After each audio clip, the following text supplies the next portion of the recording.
Hi guys, welcome to another video. Where have I been? London. What did I go to look at? Chanel, Dior, Hermes, the usual. Um, Definitely Louis Vuitton, the Kusama collection. What did I like? What disappointed me? What's now on my wish list? What's removed from my wish list? Keep watching, and later on I'm going to tell you the one thing from the whole time in London. If money was no object, which one thing would I have bought? So keep watching.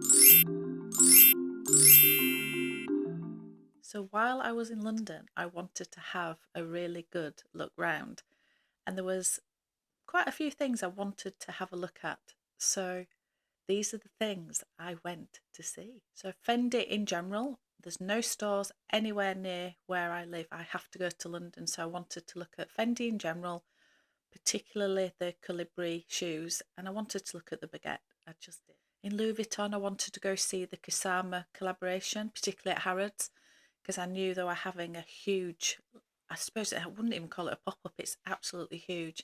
And they've done all the windows and everything. So yeah, wanted to go check out that collaboration.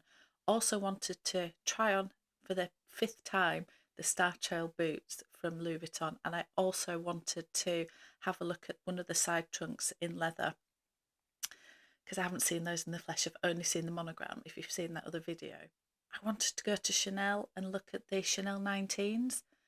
I definitely want another Chanel 19 at some point in the future in leather. So I just wanted to see what colours were out, what they look like, what the lambskin versus a goat skin look like, that type of thing. Also wanted to see what either wax or mini bags they had in caviar. They generally don't do the mini in caviar, but there's sometimes a seasonal variation. So I wanted to look at particularly the wax. I really wanted to have a look at the drawstring bag in Dior. I've seen this online and I really wanted to check that out. It looks really, really interesting, and for the price for a Dior bag, looked really good. So I wanted to check that out. Also wanted to try on some shoes. I just wanted to go to Louboutin. I don't know why. See those ones there? They are extremely crippling. And I just keep persevering, and I really shouldn't. I shouldn't. But I wanted to just go and see if they had any that were, I don't know, a bit more forgiving than maybe the patent ones. So I wanted to go to Louboutin. And I also wanted to re-look at the Icare, the YSL bag, because, yeah, I did quickly look at it in Paris in the summer when it first launched. And I remember thinking it was beautiful, but I haven't seen it since, and I wanted to go check that out. Seems to be a lot of hobo bags coming in, more slouchy totes, as per my trend video that I did over Christmas. So I wanted to check that out. So they're the things I went to look at. So I'm going to talk through what I thought of those things that I went to look at, and also some other things that maybe caught my eye that I didn't even know existed. So yeah, keep watching to see my thoughts on everything. I also had an appointment at Hermes, so yeah, I will tell you about that later as well. I may end up splitting this video into two because yeah, I went a little bit crazy. I did quite a lot of footage, really enjoyed myself, and I've got quite a lot to talk about, so we'll see how long this video gets. I may split it into two. So I went to look at Fendi in general. I wanted to look at the baguette, properly get hold of it, try it on, and actually see what I actually thought. Now, I have done a video that says I will be not buying one, and for this moment in time, I still won't be buying one. However, I was very surprised how nice they are in real life. It's a lot softer and more buttery leather than it looks online. Online, I feel like it looks as if it's going to be not patent, but it's got that sort of shiny hardness to it. And it's not, it's buttery soft. It's beautiful. And it's extremely light. Yeah. And I tried it on. The gentleman actually told me to crossbody it to add the two straps together, which I've seen other people do. So you take the top handle off, you add it to the shoulder strap, and it therefore becomes a crossbody strap. But obviously, you lose the top handle if you're doing that. However, it gives you some versatility, doesn't it? So it makes. So I also wanted to try on the Colibi shoes, and yeah, sizing. I'm not quite sure. I could only try on the size 39, which is my true to size. It didn't have the other ones available to try, and length on my foot felt right where my heel finished at the end of the shoe looked right. However, the padded, there's like a strap, like elasticated strap with padding that goes around the heel, which is extremely comfortable. However, that was sliding down, so it's as if that needed to come in more, I think.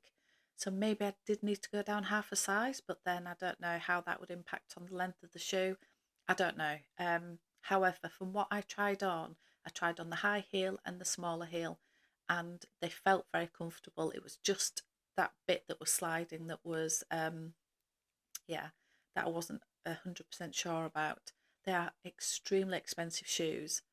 So, yeah, I'm not going to rush into it and get it wrong. Okay, so I managed to find the drawstring bag from Dior in Selfridges. Now, nobody has this bag. I went to Bond Street as well, and although I ended up forgetting to ask to look at it, which was the whole point I was going, because I went and met my friend Lorna from Lorna's Style, and we went to see her essay, Josh, in Bond Street in Dior, and he is amazing. So if you are watching this, Josh, I'm saying hello, and you are amazing. But while we're having such a lovely time, and I was trying on, I don't know, some beautiful fine jewellery, and yeah, we're just having a really nice time.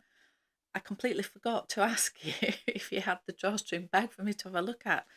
Anyway, I then, the following day or the day after, went to Selfridges and they happened to have it.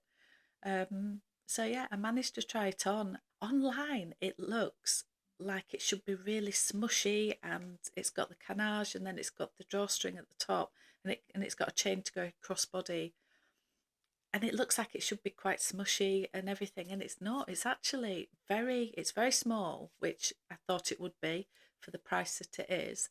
Um, but it's very light, which is good, but it feels quite static. It's really hard to describe, but yeah, I didn't like it. It's really, yeah, it's really hard to describe until you get hold of it, but it felt boxy, yet it it wasn't, and then it didn't feel luxurious, I think is what I'm trying to say. So, however, yeah, my thoughts on it are it's off my wish list, which is a good thing. It's a good thing. It's something to rule off. So the things I went to see in Chanel was the Chanel 19 in leather, and asking whether they had any wallet on chains in caviar, and they hardly had anything. The stock is always really bad in Chanel, I find.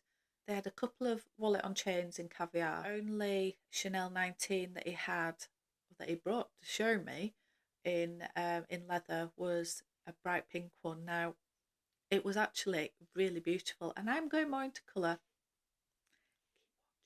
Keep watching because I've got something coming. Anyway, different video, an unboxing in a bright colour. I'm not going to say anymore. Anyway, tried the Chanel 19 in this hot pink, and yeah, it wasn't for me, as in it was very neon hot pink, so it was a bit too much. But it did again show me I really like Chanel 19. It was really, really, really nice. But the prices, 4750 now. It's just ridiculous. So yeah, Chanel, what are you doing? It's just crazy. I also wanted to relook at the Icare. Is it Icare? The YSL bag. I did look at this in Paris, but I did want to revisit it because I've been looking at a lot more hobo bags recently and slouchy totes, and yeah, I was just interested. So I tried it on again. So it's fully available everywhere now. I saw it in a few stores, and honestly, yeah, for me it's too big. It's just too big. Even when you pull the chain in to pull it in, for me you'd have to do that all the time, and then you can't get things in and out of your bag as easy, and I'd rather a bag just be that size rather than pulled into that size. So I was just wearing a thin strappy jumpsuit, and I think, yeah, slung over your shoulder.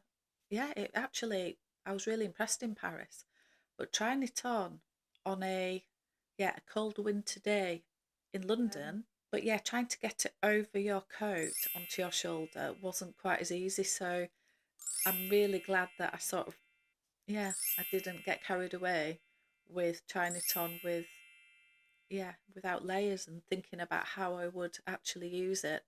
all year round. So another thing to take off the list. So yeah, but I did see something else similar from a different brand that I'll come on to. What items did I see that I didn't even know existed, or things that weren't on my list that I just happened to come across? Well, one of the main things was I went to Prada, and I was just in Selfridges walking through, and I saw this bag on the display, and it was absolutely beautiful. Now there was two versions of this bag, and then there was two sizes of each version, if that makes sense. So you could go for the both hobo styles, and then you could go for a smaller or a bigger version of it. And yeah, I just really like these. These for me were Prada's version of the Icare bag, or maybe to rival the Chanel 22. I don't know. It's slightly different style, obviously, but that slouchy hobo style, which I was talking about in my trends video, which I'll link up here. And it's really nice. The leather feels really lovely. There's a version that has the zip, so everything's enclosed and it feels more secure. And then there's the open tote, and it does have a magnetic closure for the interior pocket, for the middle pocket. And yeah, these just have the top handles. It's like the Icare, where it just has big handles. You sling it over your shoulder. Obviously the big ones are easier to do that than the smaller. The smaller you might end up just doing handheld or crook of your arm. So for me, I preferred the bigger ones in both of them, just because I suppose it's like the Neverfull. You've got the option then, at least, even if the shorter handles, to put them over your shoulder. There's no long shoulder strap with these bags. But yeah, I really like them. I'm going to do another video that has Louboutin and Louis Vuitton in a separate video, otherwise this one's going to be too long. So yeah, check that one out after you've watched this one. Then we'll come to those. And the other bag that I have looked at it before, and yeah, and it's I think it's classed as the Toy Lou Lou. I don't know. I think it's the Toy Lou Lou bag. It's the mini size. And again, I tried it on in the sage green, and it is absolutely beautiful. And I think it's about 1,300. So yeah, and the Dior Drawstring Bag was 1,600. So for me, on this occasion, because I know Dior and YSL, there's an argument that they're not the same types of brand, and therefore you can't compare exactly. But for me, on this occasion, I would rather spend less, £300 less, and have the Toy Lou Lou bag than the Dior Drawstring Bag. Very, again, drawn to the Toy Lou Lou. So yeah, that's probably on the wish list further down the line. There's always other things I want before. So I said at the beginning of the video to hang around, and I'm going to tell you the one thing that if I had money no object, what would I have bought? Well, there's two things. One I'll put in the other video because it relates to the brands that I'm going to put in the other video. But in this video, the one thing I would have bought is the Prada tote. I just, honestly, if I had money to burn like that, I would have bought that. I think it's absolutely beautiful bag, and I do think I would use it. It's a smaller size than, say, the Chanel Deauville or the Neverfull, but it's still big enough to put quite a few bits in. So it's that medium-sized bag that I probably don't really have, other than it probably would fit in the same as maybe the Birkin 30, that type of size bag, but it's less formal and more slouchy and everything else, so it would be slightly different to those bags or those size bags. So that is the one I would have bought. So I just wanted to mention that I used two of my new items in London, and they are, firstly, this one. Now you will see this if you have watched my video, which I'll stick here. You will see this being unboxed, and this is the Calvi card holder from Hermes. And yeah, it's got all my things in it, so I'm just going to take those out so I can show you. So this is how it is, and inside. So this is the personalised version of the Calvi that I went for. So this is anemone, and this is cactus. So you can see the beautiful colour there, and you can see the horseshoe stamp, which means it's a special order, which means it's personalised. And then at the bottom I went for and for my husband, Andrew, and I went for Deb, which is my name, if you didn't know that, and I went for the Hermes H. And yeah, I've been using this in London, and I have to say, I know it's just a piece of leather, it's very simple, but it works so well. And this, oh my lord, this. So I have a massive thank you to Lorna from Lorna Style, because I said in the video when I unboxed this, or what I got for Christmas, I said in that video that Lorna had one of these in the pink leather canage, and I just love blue oblique, and I wanted a crossbody something. And oh my goodness, this has been amazing. And I know it's only a foam pouch, and I'm getting all excited about something, but that's me. I love these items. And yeah, in London on one of the days I literally just took this, nothing else. So how I did it, I had the crossbody strap on this, so I wore it crossbody, so I kept it close to me, so for security reasons and weather and everything else, because it was really rainy, I had this underneath my raincoat, so it was out of the way, not getting damaged, and security wise it was close to my body. And how I did this, it's got card slots in it. I don't know if they're coming up or not on there. It's got card slots in it, but I put my card holder, I actually put a lipstick at the bottom, and then I put my card holder in, and I can't show you now because I'm filming on my phone, but there's still plenty of room for my phone as well. So yeah, you could definitely use the card slots instead of taking a card holder, but you know, I don't know, it was as easy just to do that. And I had my room key from my hotel, which again is just cards, in here, and that's all I needed. So it was brilliant. Highly, highly recommend. Brilliant. So thank you for watching, and I'll see you on another one.